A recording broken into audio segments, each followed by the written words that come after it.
This video is not for children.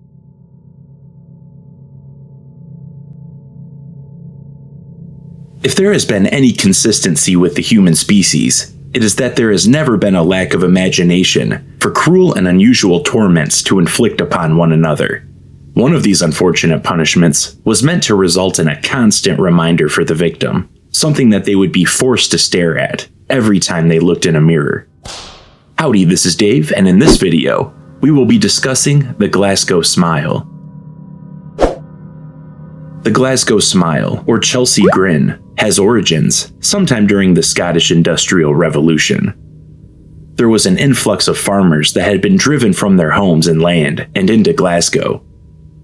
This doubled the population, and Glasgow became the largest city in Scotland. With the boom of industry, these transplanted farmers sought to support themselves by finding work at one of the dockyards or factories that sprang up within the city. With the poverty-stricken entering Glasgow, it soon became overpopulated. The cramped environment was a breeding ground for disease and illegal activity. Health and safety standards were essentially non-existent. And sickness, malnutrition, and crime soon ran rampant throughout Glasgow. This ushered in an era of violence and true desperation as hungry Glaswegians did whatever they could to survive. After the end of World War I, several small criminal empires began emerging in Glasgow's East End and South Side. These criminal organizations were also known as the Glasgow Razor Gangs. As is the reason for many of the world's conflicts, the Razor Gangs despised each other because of religious differences. A line was drawn between notable gangs, like the Billy Boys, who were Protestants, and the Norman Conks, who were Catholic.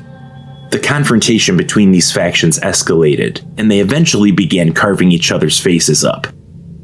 The procedure was carried out quick and easy, forcefully shoving a razor blade, piece of glass, or some sort of sharp object into the victim's mouth.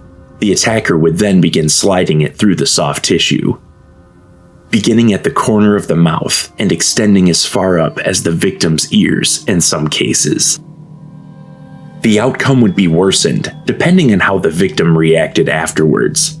If they did not maintain composure and gave into the pain, then the screaming would tear the flesh of the cheeks even further apart. The aftermath of the altercation would leave the injured party with scars that resembled a gruesome smile. The Glasgow Smile was not just confined to rival Scottish gangs, but it was also extended to politicians and the public as well. William Joyce was an American of Irish descent, born in Brooklyn, New York. He found himself involved in the Irish War of Independence, and afterwards migrated to Britain, where he became swept up in a certain political ideology.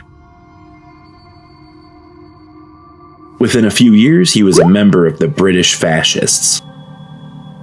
At the time, British Fascists provided security for Conservative Party politicians. In Lambeth, London, on the evening of October 22nd, 1924, Joyce was standing lookout. While he kept watch, an unknown assailant emerged from behind and struck him in the face, before vanishing back into the shadows. With what only took but a second, the right side of Joyce's face was left with a gaping wound that stretched from his mouth to his ear. It's not a straight shot either. It kind of hooks around along the way. The gash was long and deep and ultimately healed into a Glasgow Smile. Joyce went on to hold a prominent position amongst the British Union of Fascists, which did its part to spread Nazism in the years prior to World War II. His scar would be recognizable amongst the Allies, and it was only a matter of time before they forced their way into Germany, eventually leading to the hanging of William Joyce.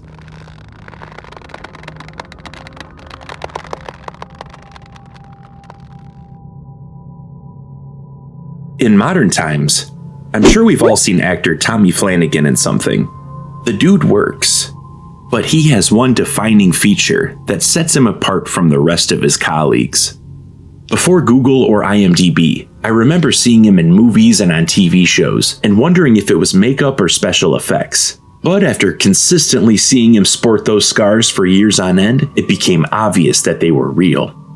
At the time, he was a DJ, and one night after a gig, he was attacked while leaving the club. He was stabbed and slashed with a knife, resulting in the defining scars. I could not imagine what it would be like to have to recover from an attack like this, both physically and mentally. It's definitely inspiring that he was able to turn it around and become successful afterwards.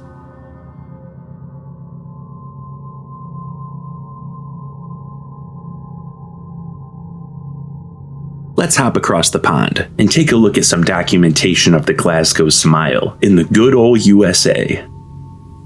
This is getting into true crime territory, and I cannot do these cases justice with the amount of time I'm going to spend on them. It'd be too easy to go down the rabbit hole and make this a 2-hour video, so I'm showing restraint and simply staying on topic. If there is interest, I can cover these transgressions in their own videos. Albert Fish was a deranged and evil man, a serial killer who participated in rape, mutilating children, and cannibalism. After Fish was arrested for the murder of 10-year-old Grace Budd, many of his horrific deeds were brought to light. One of his many victims was a 4-year-old boy named Billy Gaffney. On February the 11th, 1927, Billy Gaffney was playing with a couple of other boys in a hallway of the apartment they all lived at. One of them was 3-year-old Billy Beaton, and the other was his 12-year-old brother. When the older boy left to go back to his apartment, both of the younger boys vanished. When they were searched for, Billy Beaton was eventually found on the roof of the apartments. When he was asked what happened to Gaffney, Beaton replied, "The boogeyman took him."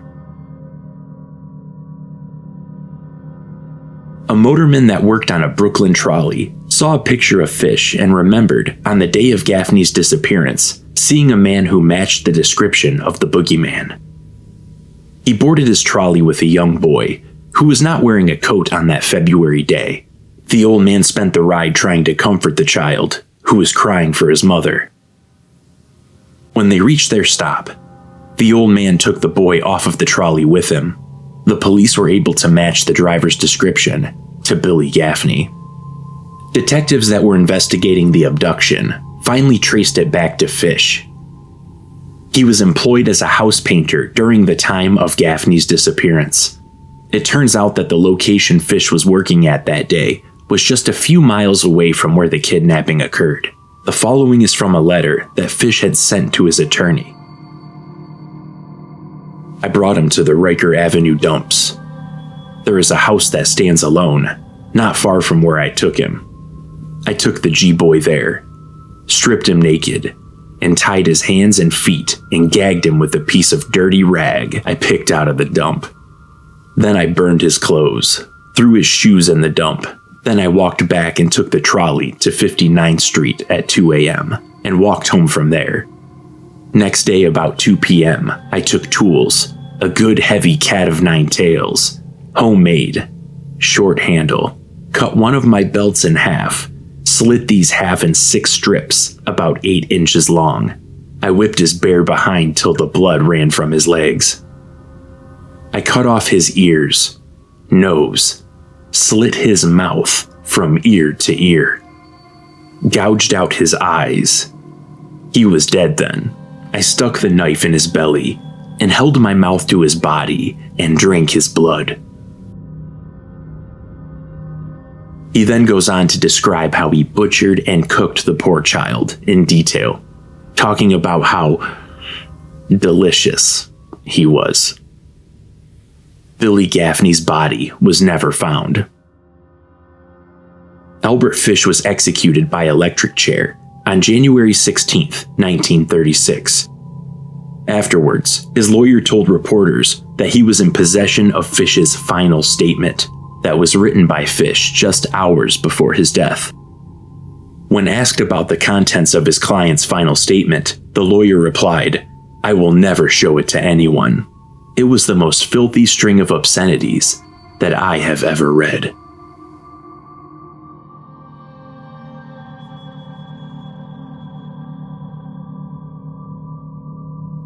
Elizabeth Short, known to history as the Black Dahlia, was born July 29, 1924. She was the third of 5 daughters. Elizabeth's family spent time moving around throughout her life, but the area of her upbringing was Boston, Massachusetts. Her father built miniature golf courses up until he lost almost everything in the stock market crash of 1929. Like many during that time, despair loomed over him, and in 1930, his car was found abandoned on the Charlestown Bridge. It was assumed that he took his own life by jumping into the Charles River. When she was 15, Elizabeth underwent an operation on her lungs due to some issues with bronchitis and intense asthma attacks. The doctor suggested that she spend some time in a milder climate to keep her respiratory problems at bay. In 1942, Elizabeth's family received a letter from her father apologizing for faking his death. He informed them that he began a new life out in California. Elizabeth moved out there to live with her father. They had not been around each other since she was 6 years old, and they instantly did not coexist. Arguments between the two boiled over, and she left within a month of moving in. The next number of years saw Elizabeth moving to different states. But in July 1946, she relocated to Los Angeles and spent the remaining months of her life in Southern California. She worked as a waitress and rented a room behind a nightclub on Hollywood Boulevard. Although she never received any prior acting roles, she has always been depicted as being an aspiring or would-be actress. Let's face it, the number of people that have tried to make it in Hollywood and failed is uncountable. By the time Elizabeth was on the scene, movies were already being produced for about 40 years. Who knows if she would have ever made it in acting, but bringing up what could have been creates a mysterious aura around her. And what happened next? At approximately 10 a.m. on January 15th, 1947, a woman and her daughter were on a walk in Lambert Park in Los Angeles. While passing a vacant lot in the newly developing area, she noticed something strange on the property. When she crept closer for inspection, she thought it was a store mannequin that had been left there. Upon realizing that it was the mutilated remains of a young woman, the lady ran to a nearby house to telephone the police and inform them of her grisly discovery. Elizabeth Short's body had been severed at the waist, and the blood had been drained from her, leaving her skin to appear extremely pale. Her upper and lower halves were positioned about a foot or so apart from one another, her arms up by her head, and her legs spread out. I don't know how the platform will react to having these pictures uncensored, but you can get all the detail you need if you Google search it.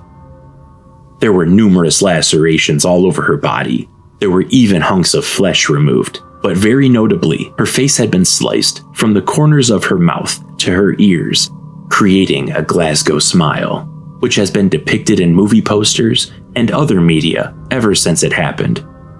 The murderer was never caught, and the case went unsolved.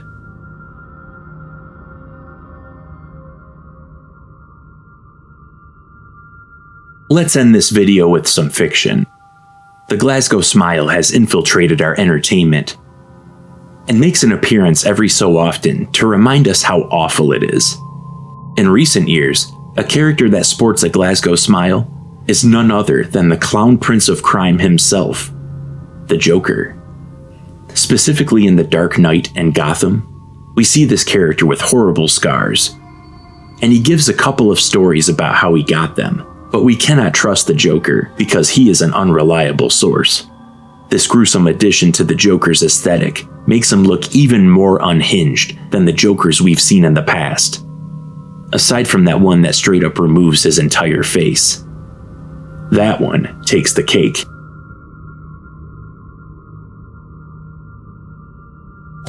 And that's about all I've got to say about the Glasgow smile. A grotesque procedure designed to maim with lasting repercussions. It doesn't look like it's going anywhere anytime soon, so let's just hope we don't find ourselves in this unfortunate circumstance. If you found a way to enjoy this content, please feel free to like, comment, share, and subscribe. Until next time, have a good one.